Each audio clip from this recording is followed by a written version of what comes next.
que haya una... Congresista Juan Cheput.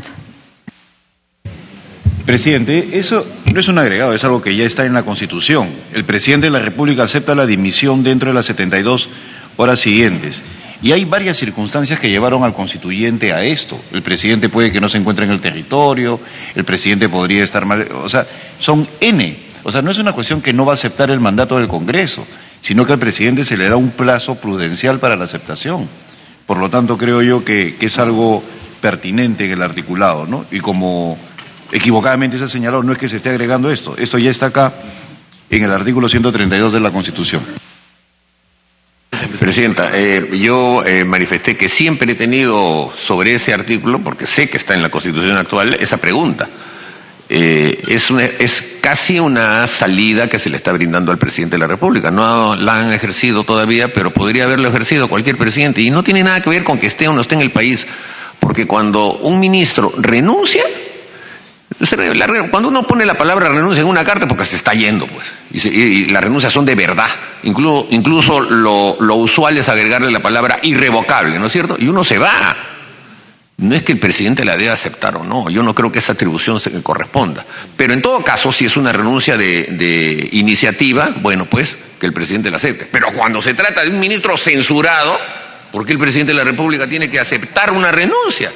No es su atribución. Sí, claro, me pide una interrupción al congresista Cheput. Congresista Cheput. Presidenta, pero acá, a través suyo al congresista, acá dice acepta. Estamos hablando en imperativos, o sea, no estamos hablando de aceptaría. Por lo tanto, la preocupación del congresista Mulder ya está involucrada gramáticamente en este articulado. El problema es que esa acepción gramatical de la aceptación tiene un plazo de 72 horas. Y la pregunta es, se pasan las 72 horas y el presidente ha hecho mutis. ¿Cuál es el resultado jurídico de ese tema? Ese es justamente el intríngulis que se genera cuando se pone un plazo para un mecanismo como ese, que es absolutamente innecesario. Me pidió la segunda interrupción la congresista Alcorta. Gracias, presidente. Gracias, congresista. Claro, ahí Mauricio Mulder tiene razón. Dice, no, el Consejo de Ministros o el ministro censurado debe renunciar. Debe. Es un considerando, es una posibilidad, es un... Debe. No, el Consejo de renuncia. Porque ahí tendría responsabilidad el propio presidente de la República. ¿Qué pasa si no renuncia o qué pasa si no se renuncia? Ese es el tema. Acá el debe es un condicionante, porque acá tendría responsabilidad el presidente de la República si no está la renuncia. Entonces ese debe está además, renuncia y se acabó. Y el hecho que esté en la Constitución anterior, tampoco la Constitución anterior es el Ave María y está en piedra. También puede haber fallas que habría que la posibilidad de corregir ahora. La cosa es bien clara, renuncia y punto. En realidad, Presidenta, lo que ha venido ocurriendo a lo largo de este gobierno y también con el gobierno anterior, cuando hubo la censura a la ministra Ana Jara, fue un debate alrededor de lo difuso que la actual Constitución establece como mecanismo en materia de lo que se llama la crisis total de gabinete, la moción de censura o la confianza que solicitan los ministros. En realidad hay varios errores de la Constitución actual que establecen esos criterios. Y entonces esta es una oportunidad justamente para aclararlo. Y una de las maneras de aclarar las cosas es poniendo cada vez menos conceptos para que queden las cosas más simples y más sencillas. Entonces, si el Consejo de Ministros o el ministro censurado deben renunciar, ahí se acabó todo el procedimiento, ya está. Se le planteó la censura, se aprobó la censura, el ministro debe renunciar. ¿Por qué tiene que haber un paso adicional? Me parece que en ese sentido, Presidenta, mi propuesta es que el último párrafo se elimine. El debe no es imperativo. Congresista Salgado, luego congresista Violeta. Recuerden que el incumplimiento de una disposición constitucional acarrea una responsabilidad, una infracción constitucional. Y el hecho de que el presidente no acepte eso, como está prescrito acá, le llevaría consigo una responsabilidad por infracción a la Constitución. Congresista Salgado. Sí, Presidenta. Yo en primer lugar veo todos los esfuerzos, especialmente que usted, inclusive con desgaste físico, está haciendo y todos los parlamentarios aquí, porque nos hemos propuesto de buena intención hacer las modificaciones en el entendido de que esto es lo que necesita el país y esto es lo que y va a llevar a consulta. Acabo de leer una manifestación del presidente Vizcarra en provincias, muy vestido de poncho él, haciendo una campaña ya del referéndum y diciendo, poniéndole no solamente repetir los plazos al Congreso, sino desconfiar del Congreso, y creo que ni siquiera ha entendido que cuando él propuso la bicameralidad había que hacer una serie de modificaciones en la Constitución. O sea, ni siquiera se han llevado el trabajo. Y yo estoy llegando a la conclusión, Presidenta, después de esas declaraciones, no le interesa la bicameralidad. No sé qué estamos trabajando. No le interesa la bicameralidad porque ahora acaba de decir que bueno, ustedes podrán estar en contra o a favor de la bicameralidad. Ah, pero eso sí, la no reelección de congresistas tiene que ir en la pregunta. O sea, lo que le interesa es la no reelección, el desprestigio del Congreso. ¿Cómo es posible? Lean ustedes esas declaraciones. Nosotros estamos trabajando aquí de buena fe, modificando cada uno de los artículos. Sin embargo, él le dice a la población, bueno, ustedes pueden votar a favor o no a favor de la bicameralidad, pero ojo, la pregunta de la no reelección tiene que venir. ¿Eso es para el desprestigio de una institución que supuestamente él respeta? ¿Qué está pasando en nuestro país? ¿Cómo es posible que el presidente de la República, que no ha verificado ni siquiera cuántos artículos teníamos que corregir, señora Presidenta? Yo hago esta intervención porque sobre el fondo del asunto voy a intervenir luego, señora Presidenta. Gracias.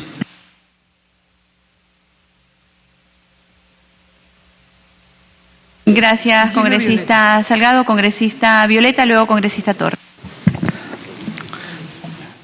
Presidenta, voy a prescindir de las respuestas como vocero a la congresista Salgado porque vamos a priorizar el debate en el tema de la Constitución, respetando su opinión y en todo caso discrepando en todo caso con lo expresado. Pero para regresar sobre el tema de debate, Presidenta, el artículo 132, como lo explicábamos ayer, en referencia a la cuestión de confianza, la Constitución actual, Presidenta, si me permite, la cuestión de confianza en el artículo 132 plantea dos supuestos para efectos de que ya sea el gabinete quien lo plantea o sea un ministro cuando se trata de una política sectorial.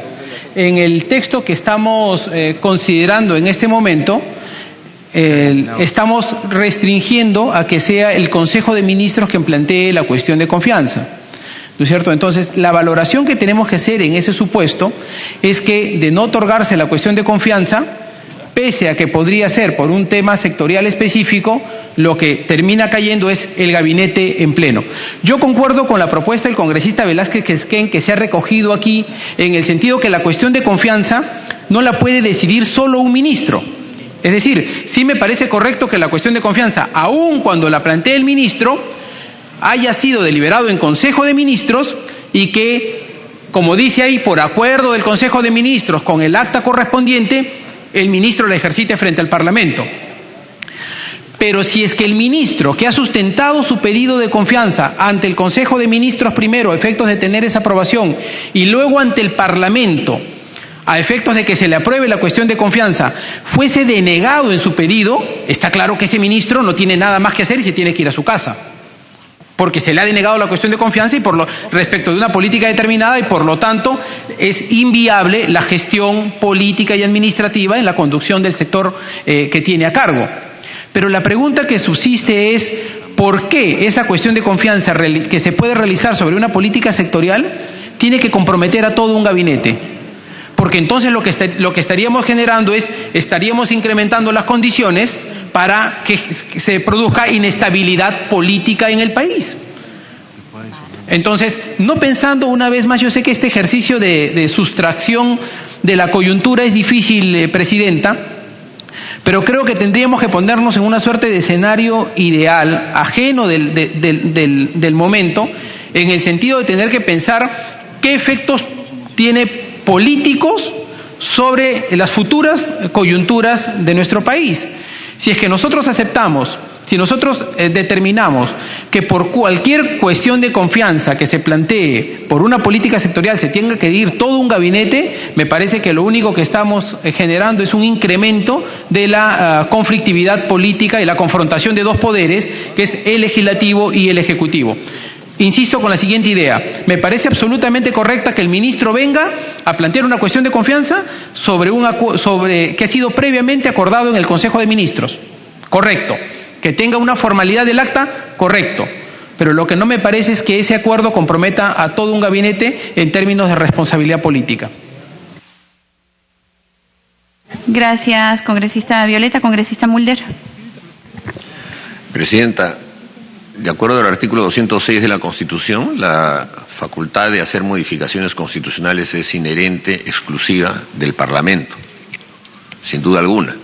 Hay un momento político y hay propuestas que ha hecho el Poder Ejecutivo que el Parlamento las está asumiendo y, como se está diciendo, usted la está trabajando de una manera bastante sólida y con mucho ahínco para cumplir los plazos que también el Poder Ejecutivo ha puesto. Pero si el presidente de la República va a estar en todo el tiempo tratando de sujetar al Parlamento de la República, yo sinceramente, presidenta, no me voy a sentir libre de poder votar como realmente uno quiere. O sea, ya nuestro voto está sujeto a lo que el señor presidente de la República todos los días nos quiere ordenar como si fuera un monarca. Él no tiene ninguna atribución para poder hacer modificaciones constitucionales, ni siquiera para observar las modificaciones que nosotros hagamos. Y en lugar de establecer mecanismos y criterios de diálogo, porque está encontrando por parte del Parlamento justamente la aceptación de hacer el debate para las reformas y hasta en el plazo específico, en lugar de hacer eso, todos los días amanece con el hígado revuelto o por los consejos que le dan sus asesores argentinos para darle de nuevo al Parlamento y darle de nuevo al Parlamento, porque le produce la euforia, ¿no?, de que en las encuestas aparezca con un número alto. Claro, esa euforia típica de el adicto a cualquiera de este tipo de sustancias, que en este caso son políticas, son propias de quienes no tienen la madurez de que saber que lo fundamental no es estar bien en las encuestas, sino gobernar en favor del país y respetando la democracia. Entonces, la verdad, presidenta, yo no sé, si el presidente de la República va a seguir en ese plan, yo mejor amarramos esto y nos vamos, y que el señor presidente de la República vea lo que hace. Y nosotros nos dedicaremos pues a ver nuestros proyectos de ley o lo que fuera, o que venga y cierre el Congreso. Pues a ver, vamos a ver. Que venga su ministro acá y que tenga los pantalones de sostener lo que el presidente de la República dice a cada rato y todos los días en televisión contra el Congreso, y que lo sostenga acá. Y acá tendremos nosotros, estoy seguro, los pantalones de censurar a ese ministro. Y si quieren hacer que a partir de eso se disuelve el Congreso, pues bienvenido, que disuelvan el Congreso. Pasará el señor Vizcarra a la historia como el disoluto del Congreso, y ya sabemos cuál es el otro antecedente. Y si eso es lo que va a ocurrir, muy bien, nos veremos en las próximas elecciones congresales. Pero si eso es lo que cree que el presidente de la República le va a dar la estabilidad para poder gobernar, pues bienvenido que sea. Pero no podemos seguir aceptando ese tipo de corsets o ese tipo de amenazas por parte del presidente de la República, utilizando al Congreso simplemente para sentirse bien en las encuestas. En ese sentido, mi palabra, presidente. La palabra. Congresista Miguel Ángel Torres. ¿Cuántos? Me pide Una interrupción, gracias. Congresista García Belaúnde. Me pide una interrupción, gracias. Y de ahí la conecta del corte. He escuchado por un audio lo que ha dicho el presidente hoy día en Huancayo. Entonces, el problema es el siguiente, presidenta. Cada vez que el presidente golpea al Congreso sube. Y has pasado de 40% a 61%, eso en las encuestas. Va a seguir golpeando y va a llegar a 70%. Nunca llegará a lo que tuvo Paniagua, 85%, estoy seguro. Pero en fin, hay que seguir golpeando al Congreso. No golpea a Odebrecht. No golpea a los constructores. La gran corrupción en el Perú la ha producido Odebrecht y los constructores, y se han robado más de 10.000 millones de dólares. Esos no son enemigos del Perú. Esos no hay que criticarlos, no hay que perseguirlos, no hay que confiscar sus bienes, no hay que corregir los entuertos de los peajes. No. Ahí no hay corrupción, ahí no hay falta de ética, ahí no hay saqueo del Estado. No. Todos los males del Perú están en el Congreso. Y cada vez que se golpea el Congreso, el presidente sube 5 o 6 puntos, sube más que Urresti y que Muñoz en las encuestas, solamente con una declaración. Y entonces, si es así, esto no va a parar. Esto no va a parar. Entonces, yo había planteado, presidente, y no se ha hecho caso, y hemos presentado un proyecto de ley para acortar, para adelantar las elecciones presidenciales. Cuando hay una crisis de esta naturaleza, se adelantan las elecciones y todos nos sometemos o a un adelanto de elecciones o a una pregunta en el referéndum para que nos vayamos todos. Porque el hartazgo es de todos. El hartazgo es, todas las instituciones del Perú están con una aprobación muy baja, excepto la del presidente de la República, que golpea solamente al Congreso. No golpea a Inostroza, no golpea a Chávarri un poquito lo ha golpeado, pero no golpea a los del cuello blanco. A eso no los golpea, golpea al Congreso. O sea, prácticamente acá hay el Congreso es casi es una organización criminal. Yo me niego a pensar, presidente, que esto sea una organización criminal. Defectos hay. Y ahí está la Comisión de Ética, que debe actuar con firmeza, y la subcomisión también. Y la Comisión de Levantamiento de Foro también, que se está demorando en un caso que hay por ahí.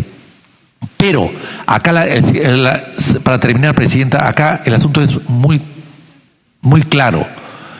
Si el presidente quiere disolver el Congreso, que proceda a hacerlo. Que proceda a hacerlo, porque me da la impresión de que con los herramientas que tiene en la mano, de la cuestión de confianza y de voto de esperanza o de confianza, o de voto de aplauso, o de voto de censura, no tiene los herramientas para hacerlo. Pero si él quiere, lo invitamos a que lo haga, por la fuerza militar, si quiere, si tiene el apoyo del pueblo, que venga caminando con el pueblo de la mano, y nosotros cerraremos el Congreso sin ningún problema. No nos vamos a oponer, pero creo que estamos legislando para el futuro.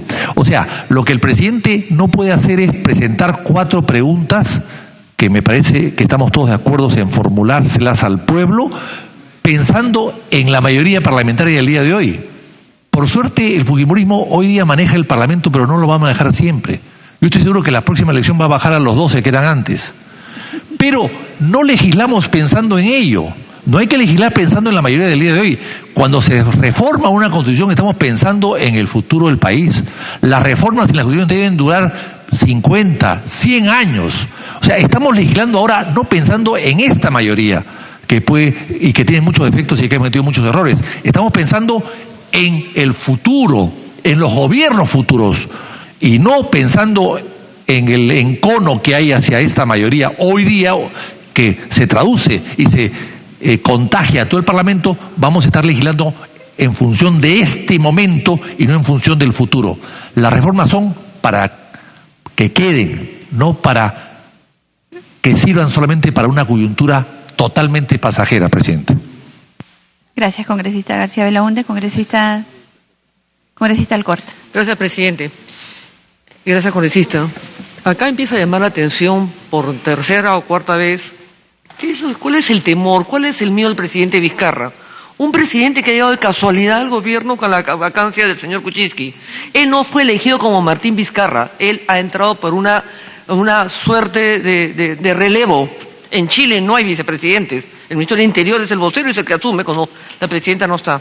Hoy día está el señor Rafael Vela, de cabeza de todo lo que es el lavado de activos, en Brasil con todo el equipo, trayendo lo que Hamilton Castro y Pablo Sánchez nunca trajeron. Pero acá hay gente que los defiende a Pablo Sánchez y a Hamilton Castro. 1 año y medio sin tener respuesta absolutamente de nada. Graciela Villasís, del Comercio, que debe estar acá, el Comercio presentado, denunció abiertamente a la hermana Beto Ortiz de que el señor Hamilton Castro y Pablo Sánchez sabían perfectamente los 20 millones de dólares que había recibido Toledo en Navidad.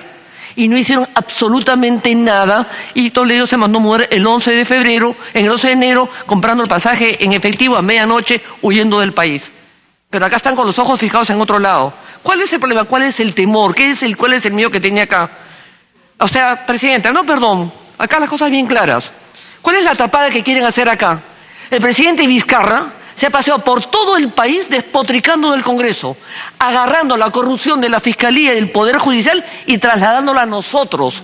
Claro, y poniendo a la población a la población, a esa población que también elige al gobernador de Ancash, que está preso el día de hoy, al gobernador de Tumbes, que también está preso hoy, al gobernador de Cusco, que también está preso hoy, al señor alcalde de Chilca, que también está preso hoy, al señor Burgos, que también está juzgado el día de hoy. Más de la mitad de las autoridades que eligen también están presas. Y la gente lamentablemente vuelve a elegirlos y la gente va a llorar al Poder Judicial para que los liberen.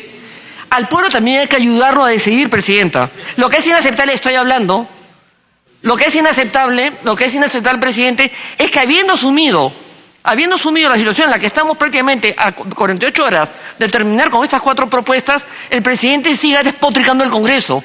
En la ONU, los 3 presidentes de la Alianza del Pacífico, López Obrador, que no es la línea nuestra, el señor Piñera y el señor Duque, abiertamente han hablado de la Alianza del Pacífico del tema. El presidente de la República ha ido prácticamente a despotricar en la ONU sobre el tema de las reformas de la lucha contra la corrupción. La corrupción hay que regresársela también porque hay que recordarnos lo que ha sido Chinchero, lo que ha sido Contruasi, lo que ha sido la degradación del control de la República. ¿Por qué tenemos que vernos obligados otra vez a retomar cosas que debemos ir dejando contra querer y buscar el puente de la coincidencia y de reencontrarnos los peruanos? ¿Por qué? Porque el presidente sigue despotricando, como acaban de anunciar, que está otra vez despotricando contra el Congreso de la República. Como bien dice Mauricio Mulder, como bien dice Víctor Andrés García Belaúnde, cerremos todo y vámonos y que sea el Congreso. No nos pueden venir a amenazar. El presidente tiene que saber que tiene que aprender a gobernar con la oposición y con la democracia, le guste o no le guste, pero cuando tiene pues asesores como este argentino o este señor Molina, que es un estudioso pero que en su vida está en el trabajo de campo, esos son los asesores que tiene el presidente. Y lamentablemente tiene una bancada que a veces ha dicho sí, a veces no, ha respaldado y no ha respaldado. Acá estamos viendo objetivos de país, de nación, de Estado. Este es el país en el que vivimos, nuestra casa. Pero no tenemos por qué aceptar ni siquiera permitir al presidente de la República que vulnere un poder del Estado como es el Congreso de la República. Ahí están tus jueces y fiscales negociando todas las porquerías de lavado de lavajato. Ahí están todos los jueces y fiscales que han ido tapando todas las porquerías de autoridades, funcionarios, ministros, de partidos. Ahí están todos metidos. ¿Qué es lo que quieren tapar? ¿Qué es lo que quiere el presidente? ¿Se arresta para que no se averigüe?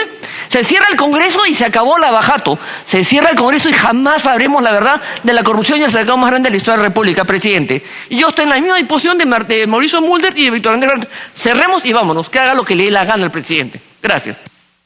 Gracias, congresista Alcorta. Congresista Miguel Ángel Torres. Hay una lista larga de congresistas que van a hacer uso de la palabra.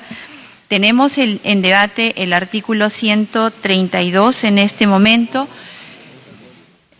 Sin embargo, señores congresistas, es altamente preocupante que todo el esfuerzo que todas las bancadas estamos poniendo por generar consenso con respecto a sacar el mejor proyecto de bicameralidad en el entendido que es una propuesta que debe tratarse con urgencia y que es lo que hemos priorizado, se vea perjudicada, interrumpida, se vea, incluso en este momento mismo en el que debatimos, se vea puesta en tela de juicio con respecto a cuál sería su futuro, con respecto a la posición del gobierno. Sin embargo, debemos tener actitud responsable y terminar el trabajo que nosotros hemos emprendido. Congresista Miguel Ángel Torres, el congresista... Una cuestión de orden, Presidenta. Estamos haciendo una tormenta en un vaso de agua. Presidente, perdón, congresista Acosta. Solo para leer la declaración del presidente. Me indica, por favor, usted el artículo del reglamento que está invocando para plantear la cuestión de orden y con todo gusto nosotros la ponemos aquí en la mesa. Presidenta, sentido común. Quisiera solo Eso no está en el reglamento, congresista Acosta. Quisiera leer la declaración del presidente. Se dice que está despotricando el Congreso. Congresista no es Acosta, verdad. Si va a plantear usted una cuestión de orden, lo invoco, lo exhorto a que plantee cuestión de orden. Presidente, ¿usted quiere que sigamos trabajando o quiere que nos distraigamos con una supuesta declaración que el presidente no ha hecho?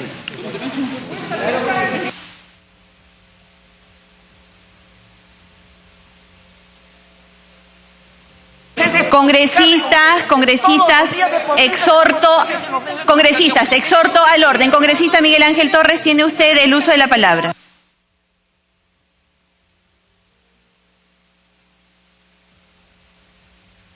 Congresista Torres. Gracias, Presidenta. Ya di las dos interrupciones y la verdad es que yo quiero continuar con el articulado sin antes dejar de decir que comulgo totalmente con los reclamos válidos que ha hecho el congresista Mulder, el congresista García Belaúnde y la congresista Alcorta. En vez de sumar, yo creo que el presidente está restando. Y algo me hace sospechar de que eso no va a parar solamente con estas cuatro reformas. Presidenta, creo que en este punto hay un tema importantísimo que se nos estaba pasando. Y es que dice que el Consejo de Ministros o el ministro censurado debe renunciar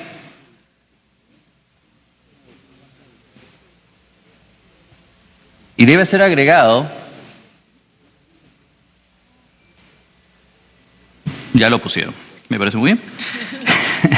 Dice, el Consejo de Ministros o el ministro censurado debe renunciar y no puede volver a ocupar ningún ministerio durante el resto del periodo de mandato representativo del presidente de la República.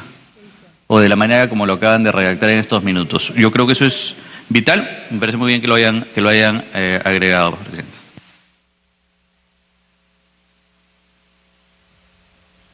Gracias, congresista Torres. Congresista Alberto Quintanilla. Señora Presidenta, me parece el debate anterior insulso. Si es que algún congresista considera que las declaraciones del presidente, a quien no defiendo ni tengo ninguna conciencia política, ha cometido un despropósito, que recurra pues al artículo 128 de la actual Constitución, que los congresistas de Fuerza Popular fueron los principales impulsores. Dice, los ministros son individualmente responsables por sus propios actos y por los actos del presidenciales que refrendan. Deberíamos entonces que planteen que venga el presidente del Consejo de Ministros, el señor César Villanueva, a asumir la responsabilidad que le corresponde, si fuera el caso, ¿no es cierto? Porque además no podemos pues llevarnos por declaraciones que están colgadas en Internet. Tendríamos que, las ha declarado, son verdad, ¿cuál es el texto? Entonces no vayamos aquí, digamos, estamos aquí concentrados en un debate que en mi opinión merece la mayor atención. Lo otro lo definiremos en su momento y en el espacio pertinente. Yo quiero volver al debate de la propuesta del artículo 132, cuando dice en el párrafo final, el presidente de la República acepta la dimisión dentro de las 72 horas. Es una fórmula que ya está. Y yo no considero, discrepo con el congresista Mauricio Mulder, que hay que retirarlo, porque hay un problema, una vez que ha sido censurado el ministro o el Consejo de Ministros, debe dejarlo. Y hay 72 horas que se le da esa atribución al presidente para que la implemente, por un problema de no que haya vacío de poder, porque si no lo hace, comete una infracción constitucional y tendríamos que ir a lo que plantea la Constitución. En ese caso, plantear que el Consejo de Ministros venga, rinda cuentas y lo censuraremos a todo el gabinete porque ha respaldado una decisión de infracción constitucional presidencial. Eso tiene sus mecanismos, o sea, no confundamos una cosa con otra. Señor presidente, también yo creo que es inconveniente, y lo digo a título personal, esta cuestión de la prohibición de que durante todo el resto del periodo pueda dejar. Me parece que es una cuestión inconveniente, lo digo a título personal, no a nombre de Nuevo Perú. Creo, digamos, que eso es también un mecanismo que ya asumirá en su momento pues, el presidente. Si a un ministro renunciado lo presenta después en el siguiente gabinete, tendremos que ejercer, si es que en ese momento del caso, hacerle, digamos, la responsabilidad política que corresponda. Pero la prohibición me parece, digamos, exagerada. Gracias.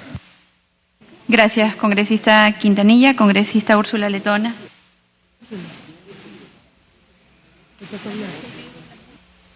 Congresista Arana. Gracias, presidenta. En realidad, el tema que nos ocupa en el artículo, en el párrafo final, si la idea es que puede quedarse un poco en el limbo, la figura más adecuada sería el presidente de la República deberá aceptar la dimisión, y con lo cual se evita el tema de qué pasa si no tiene que hacerlo. Sí creo que el tema de que un ministro que ha renunciado a una cartera no pueda formar parte del gabinete, si la censura fuera por casos de corrupción, evidentemente creo que no tiene ningún chance. Pero si es un tema de gestión, en realidad yo creo que es una sanción demasiado severa y limitar la posibilidad de que el presidente, quien fuera que sea, efectivamente pueda, dentro de un equipo político y tecnocrático, mejorar la capacidad de rendimiento de sus ministros, salvo que, insisto, fuera por temas de corrupción. Pero en relación al tema de lo que genera, Presidenta, una situación de nerviosismo, de enojo y de discusión aquí altisonante, es un tema sobre el que el Frente Amplio ha venido teniendo una posición firme, incluso cuando se planteó el tema de la vacancia. Presidenta, si me permite, pues nadie está escuchando. Yo entiendo que probablemente no haya deseo de escuchar a la voz del Frente Amplio, pero pediría que se guarde el respeto y la forma del diálogo que debe existir en esta comisión. Pero decía, Presidenta, que la posición del Frente Amplio sobre este tema de los dimes y diretes entre el Ejecutivo y el Congreso, en realidad debería tener una solución de fondo, que es la que no hemos querido abordar, pues, y por eso estamos aquí intentando parchar, intentando sacarle la vuelta a la norma, intentando ver si llegamos a un acuerdo en una cosa, en una sí, en otra no. El tema de fondo es que lo que ha colapsado es el marco jurídico que justifica un Estado débil, un Estado que no fiscaliza, un Estado al que se le han escapado las tortugas, ¿verdad? En la lucha contra la corrupción, en la lucha contra el saqueo de los recursos naturales. Y, por tanto, nosotros hemos planteado que efectivamente el tema del referéndum debió ser un referéndum sobre el marco constitucional y una nueva constitución. Pero no, lo que queremos seguir haciendo es parchando una constitución que ha llevado a este Estado débil, que ha renunciado, por ejemplo, a que las controversias entre Estado y las grandes empresas sean vistos en fueros judiciales nacionales, porque ahora hay que llevarlo a juzgados internacionales, porque hemos sometido el país a esa lógica. Y por eso, para nosotros, el debate de fondo, que nos hubiese ahorrado además esa discusión incluso que genera un nerviosismo porque no se sabe qué va a ir al referéndum y qué resultado va a salir de ese referéndum. Cuando en realidad si el referéndum hubiese ido sobre si se está de acuerdo o no con la Constitución del 93 o queremos una nueva Constitución que le dé al Estado capacidad para combatir a los corruptos, para recuperar la soberanía de los recursos naturales, para gobernar para los propios peruanos, en fin, ahí habríamos ido, ¿no? Y entonces, sobre el tema de esa capacidad de fiscalización y control político, en realidad desde el Frente Amplio, a nosotros, como congresista Mulder decía, Arana está como observando y mirando lo que pasa, es que en el Frente Amplio en realidad lo que nos preocupa, Presidenta, es que aquí, de un lado, hay voces desde el Ejecutivo que dicen toda la culpa la tiene el Congreso, y desde el Congreso hay voces sobre todo de la mayoría parlamentaria que dice toda la culpa la tiene Vizcarra. Pero cuando en realidad, Presidenta, ¿qué hemos hecho? Estamos sirviendo la cabeza de este poder del Estado, ¿no?, para un cierre, para un corte de esa cabeza.